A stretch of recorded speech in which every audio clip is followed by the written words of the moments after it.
Welcome to the episode 8 of the Hungarian History Podcast. I am Szántai Gábor. In our last episode, we followed the Ottoman Wars from 1490 up to the year 1526. Today, we turn to one of the darkest days in Hungarian history, the Battle of Mohács. As for the mysterious death of King Lajos II, that will be the focus of our next episode, where I will be hopefully joined by a special guest. It is a sensitive and debated topic, and it deserves its own time. But now we are at Mohács. It is 29 August 1526. A flat plain in southern Hungary, surrounded by swamps. The entire Hungarian army, 25,000 soldiers, stands in formation, waiting once again. They have been doing this for days, ready for battle since dawn. But no command comes. Now it is late afternoon. The sun beats down on metal armor. The heat is unbearable. Tension hangs in the air like smoke. This is the largest Christian army most of them have ever seen, and they believe deeply that victory is close. The pike and shot mercenaries wait in silence, pikes raised like a forest of steel. Some whisper that 10,000 more Bohemians are marching from Székesfehérvár. Slovenian troops are still gathering near Zagreb, and 14,000 Transylvanians haven't arrived at all. They would be useful now.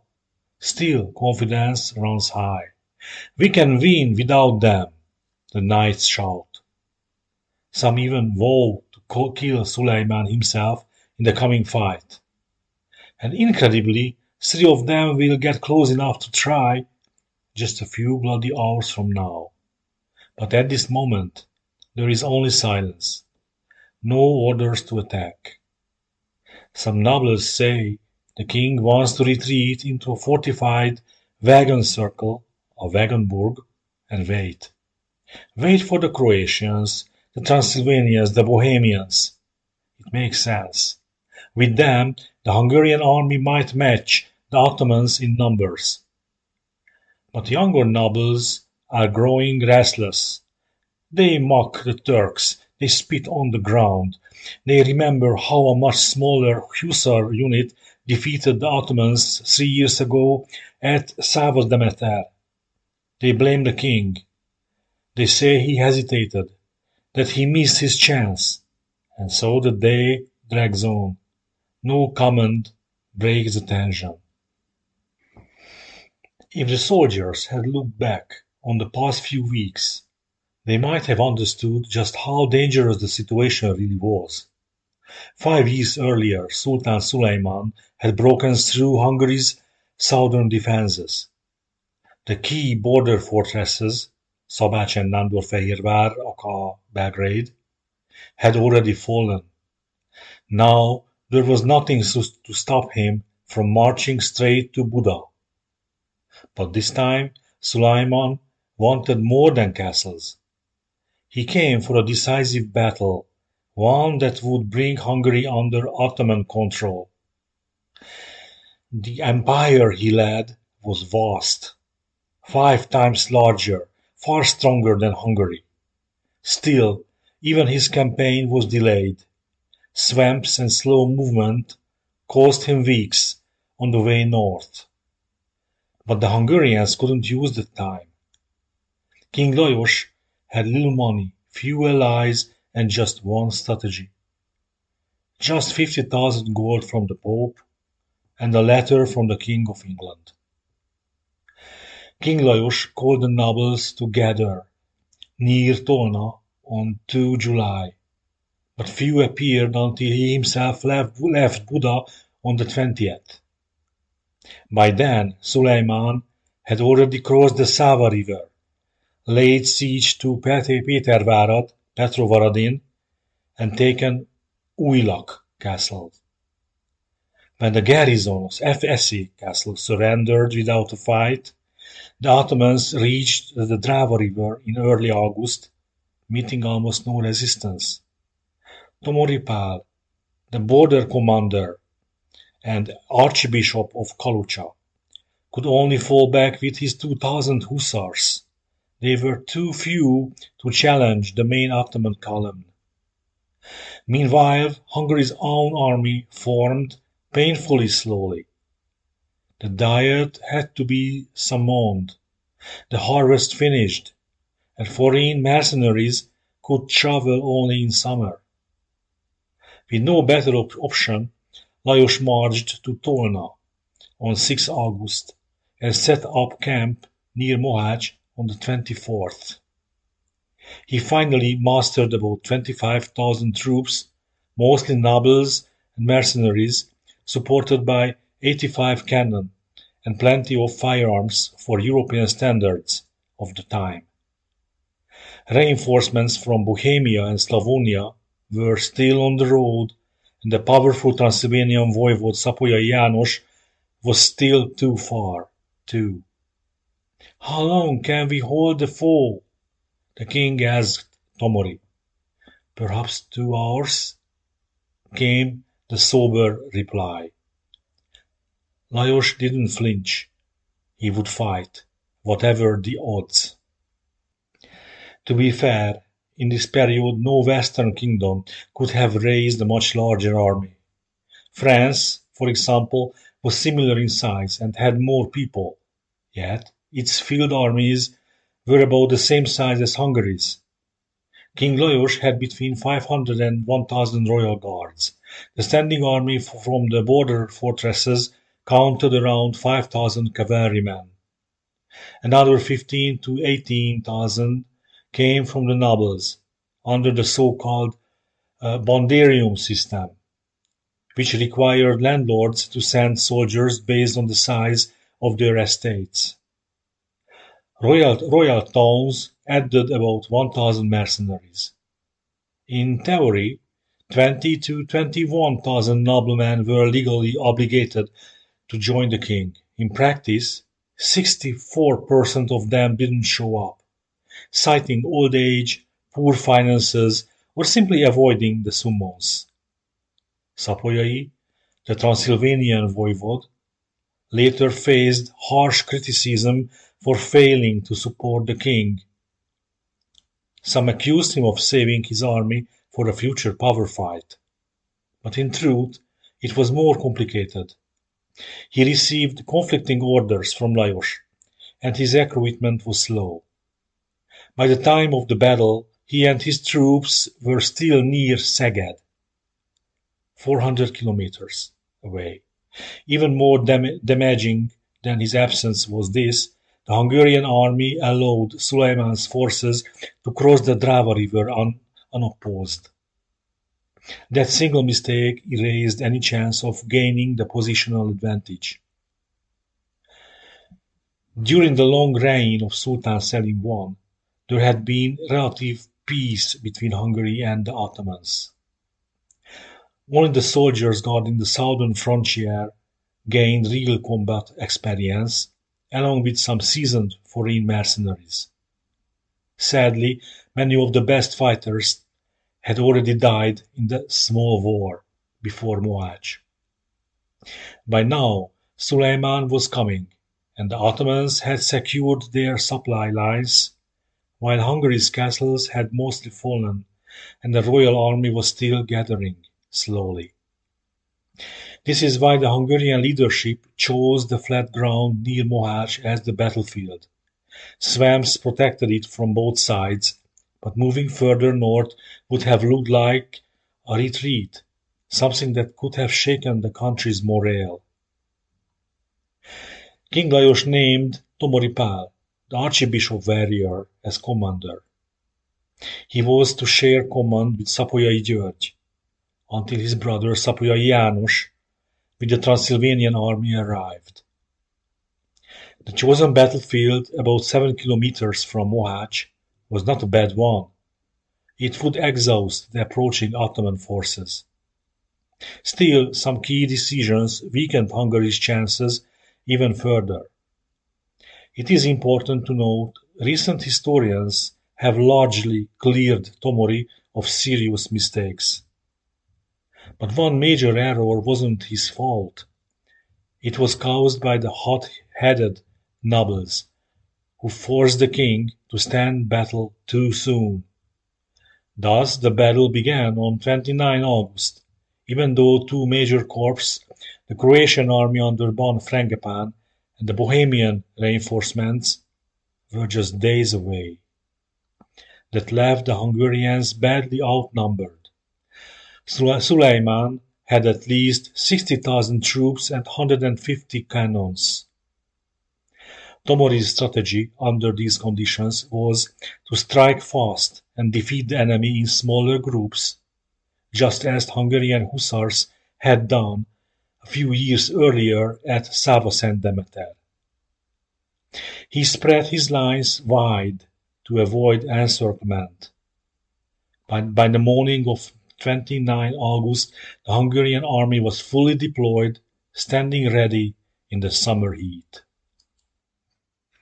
By dawn, the Hungarian army was fully deployed in two lines.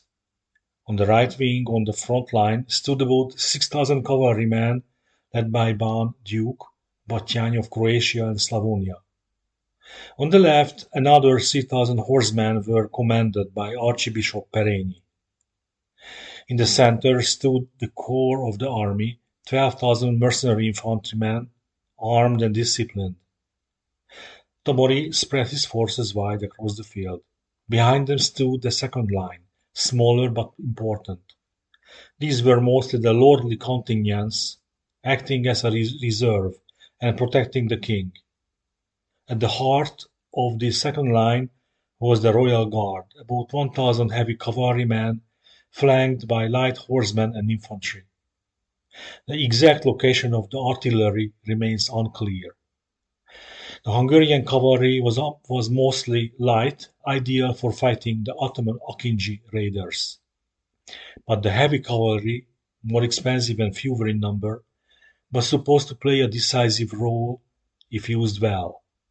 And to understand that role, we need to take a closer look at how the two types of cavalry worked together. Hungarian war horses were larger and stronger than their Turkish counterparts, giving the semi-heavy hussars a clear edge over Ottoman light cavalry. But those hussars were only half of a well-disciplined team. They pinned the enemy's Akinjis so that Hungary's heavy cavalry, fully armored men and horses, could strike where it hurt. Forget the preconception that the heavy cavalry units were just a bunch of undisciplined daredevil knights who rushed to their unknown fate in a huddle. These knights were anything but reckless. Ottoman chronicler Cseládzadé Mustafa called them ironclad monsters, whose charge couldn't be stopped by cannon or musket. The only defense, he wrote, was to split apart, let them thunder past, and hit them from the behind.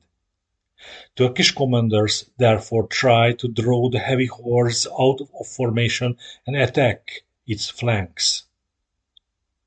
That is where the hussars came in. If they could keep the Ottoman light cavalry busy, the heavy squadrons could stay in tight order, wheel together and smash whatever stood in front of them. Discipline and cooperation, not blind courage, were the keys to this deadly dance. To do this, the heavy cavalry had to be flexible enough. They had to maintain their order of battle at all times, so that they could make the necessary turns in unison. This brings us to an unusual but important question: how did horses move in large formations? At Mohács, cavalry made up more than 60% of both armies. The biggest units were deployed on the wings, and each wing was made up of smaller groups, banners, of horsemen, each following their own flag. Inside these banners were even tighter units, often tied to a noble household or a regional lord. But from the horse's point of view, these wings weren't natural groups. They were noisy, unfamiliar crowds. Maintaining cohesion was hard, unless the horses trusted one another. Luckily, most horses came from the same region. Those raised together, or even those who had marched together, formed a kind of herd bond, and they sniffed together on the way with the other groups. They moved better as a group, stayed close to their own kind, and avoided mixing with others. As Hungarian researcher Béres Sándor pointed out, these natural bonds mattered. In the chaos of battle, if a unit scattered, the horses instinctively pulled away from unfamiliar groups. The side that kept its banners together gained a major advantage, breaking up the enemy's formation while holding its own. Dominant horses and dominant riders led every charge. These stallions, ridden by senior officers, stood at the top of the herd hierarchy. Other horses treated them as natural leaders and followed their line. Long before battle, the animals sorted out rank among themselves, and commanders made sure to mount the strongest, fastest stallions.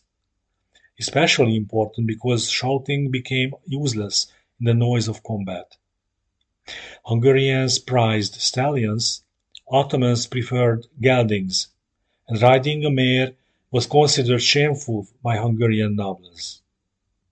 The Chronicle of Brodarics István notes that Hungarian heavy cavalry formed up in rows and columns, only 1 to 3 horses deep. Each rider had an assigned place, and left it only when ordered. The layout let the columns wheel left or right as a whole, strike in any direction, and, if they broke apart, regroup by lordly retinue. Flexibility and discipline, not reckless heroics, held the line together against lighter Ottoman horsemen. The Ottoman army began moving in the early afternoon. They marched in formation as much as the terrain allowed. At the front were the Rumelian troops, followed by the Sultan's elite mercenaries, and finally the Anatolian crops. Though the battlefield was only about 10 kilometers from their camp, the march was slow and exhausting. The Rumelians reached the edge of the high ground around noon. The rest, Suleiman's main force and the Anatolians, arrived an hour or two later. The troops were so tired that Suleiman held a war of council. They decided to delay the battle and ordered the men to set up camp.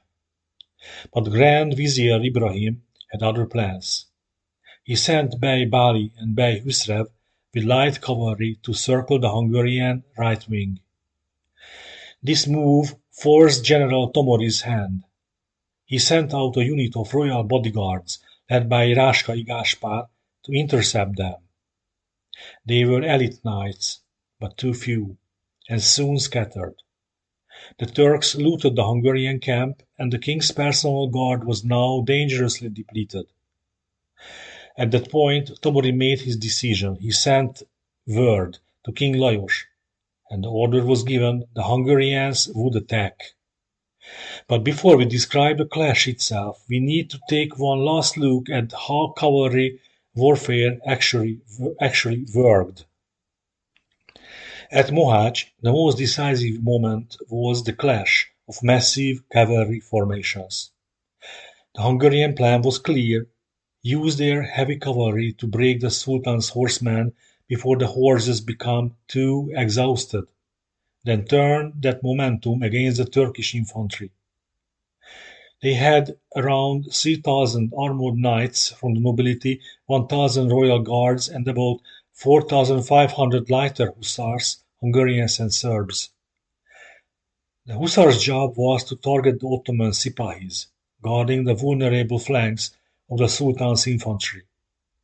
If they could scatter them quickly, the heavy cavalry would have a clear path to the Janissaries. In any cavalry clash, the key is not brute strength, it is panic. The primary goal is always to create panic, which would quickly spread like a sudden emotion.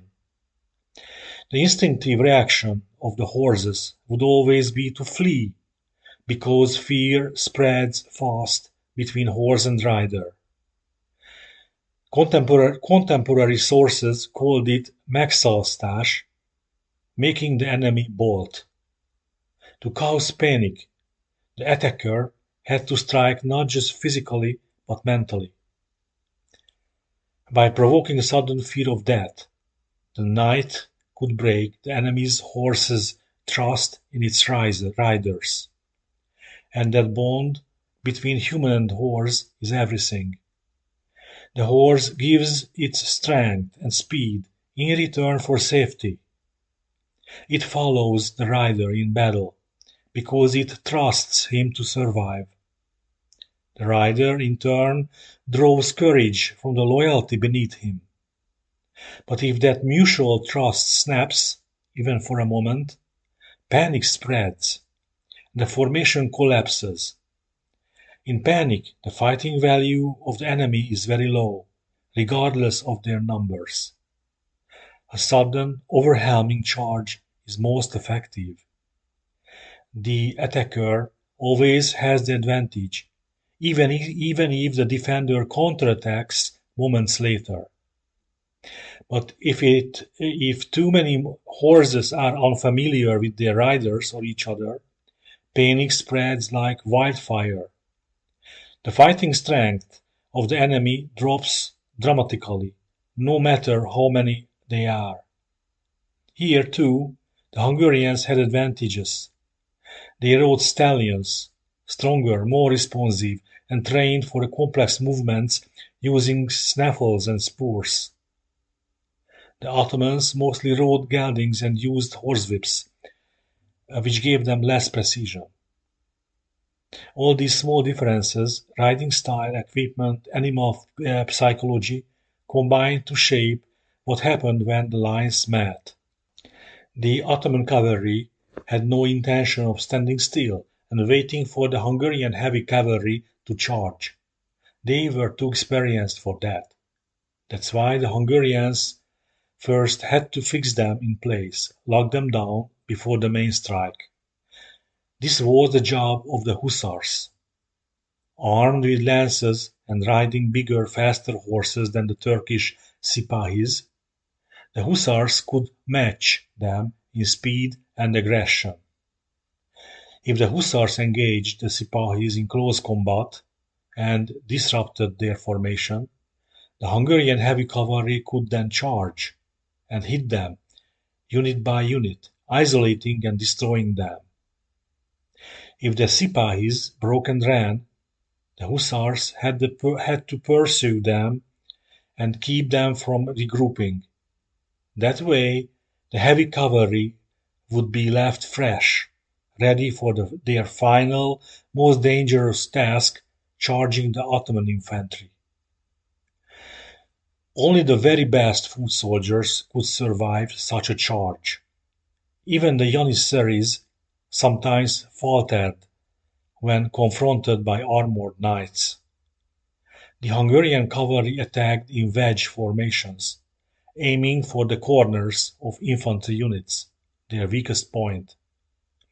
If they pierced deep enough, they could explode the whole formation from within. Infantrymen tried to defend themselves by stabbing at the horses or bringing them down. But even a wounded or dying horse crashing into the ranks could cause chaos and terror. The Turks knew this, and so they adapted. They tried to bait the Hungarian cavalry into overcommitting, then pulled back. Sometimes they even laid traps, leading knights straight into cannon fire or hidden infantry armed with halberds and muskets. But these tactics were risky. If the Hungarians didn't fall for the trap or managed to break through, The battlefield could descend into panic, and the abandoned infantry would be slaughtered. Now let's return to the battle itself. The Hungarian right wing launched the attack, led by Bán Duke Batthyány Ferenc. The infantry in the center lightly advanced with them, while the left wing, under Perényi Péter, stayed in place, because the Anatolian corps hadn't yet arrived opposite to him. The charge took the Ottomans by surprise. They were still setting up camp, and the Romanian forces were quickly swept aside. But when came a critical mistake. Instead of pursuing the fleeing Sipahis, the Hungarian hussars broke formation and veered into the Ottoman camp. They bypassed the enemy's cannons, and in doing so weakened their own discipline. The Ottomans took the chance to regroup. The heavy Sipahis returned and circled behind the Hungarians. Right as General Tomori led the heavy cavalry straight into the Ottoman infantry. But the extra maneuvers drained the horses. The Hungarian knights were now fighting tired, long before reaching their final objective. Seeing the danger, Tomori called on the king to send in the second line.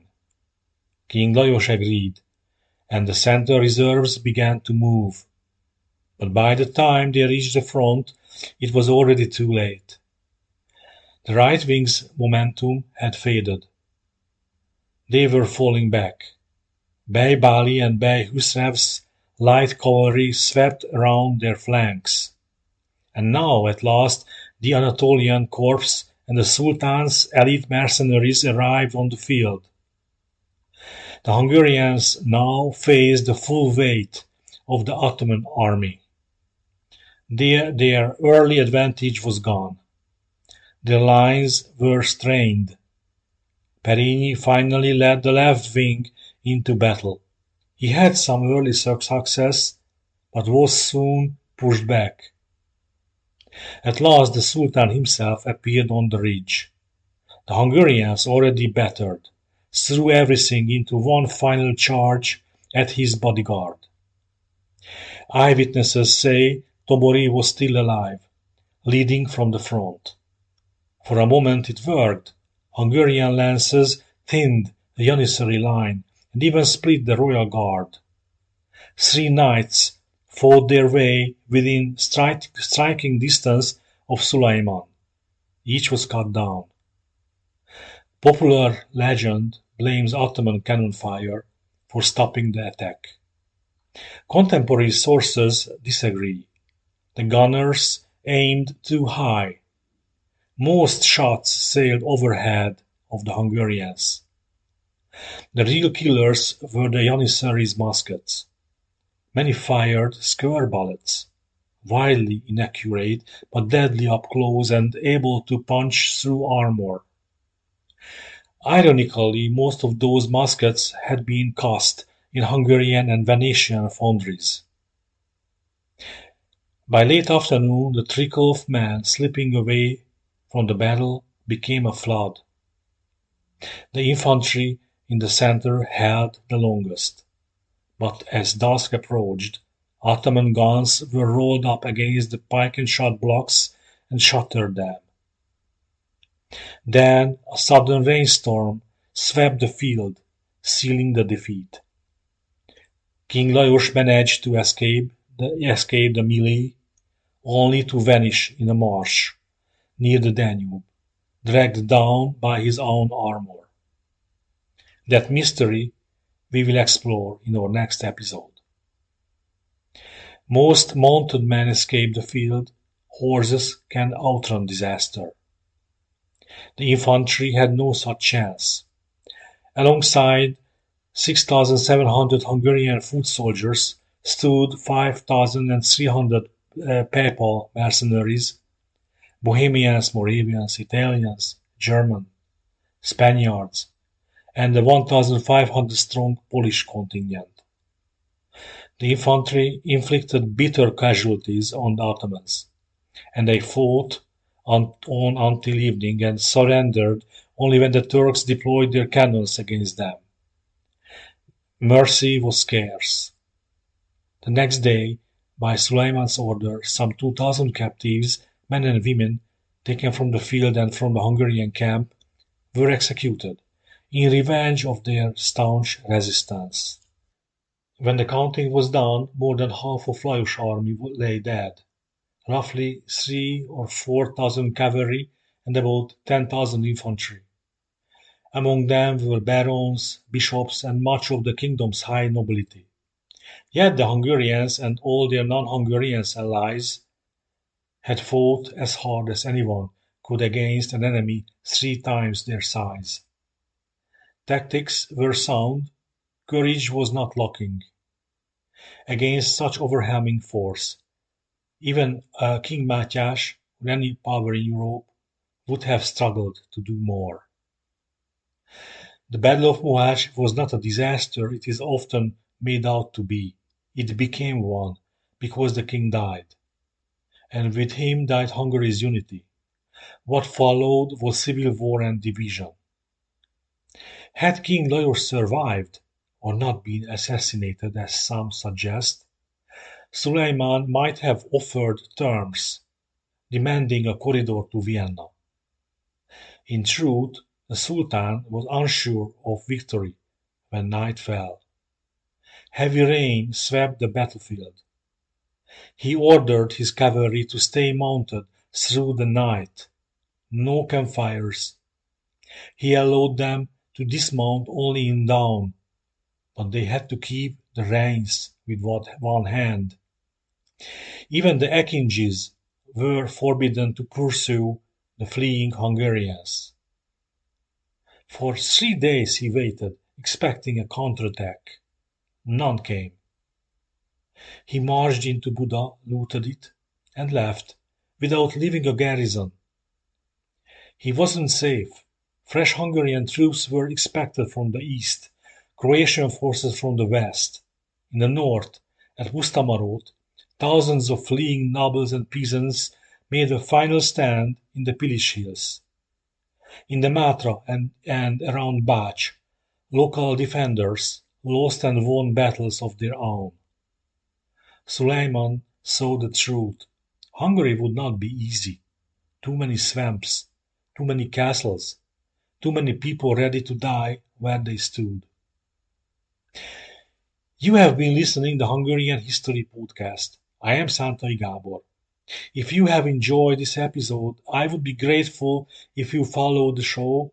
It is still the only English language voice focused entirely on Hungarian history. If you would like to support this work, you can subscribe on Substack, join me on Patreon, or visit Buy Me a Cafe. All links are in the show notes. Thank you for helping keep Hungary's history alive. Next time we will uncover the mysterious death of King Lajos.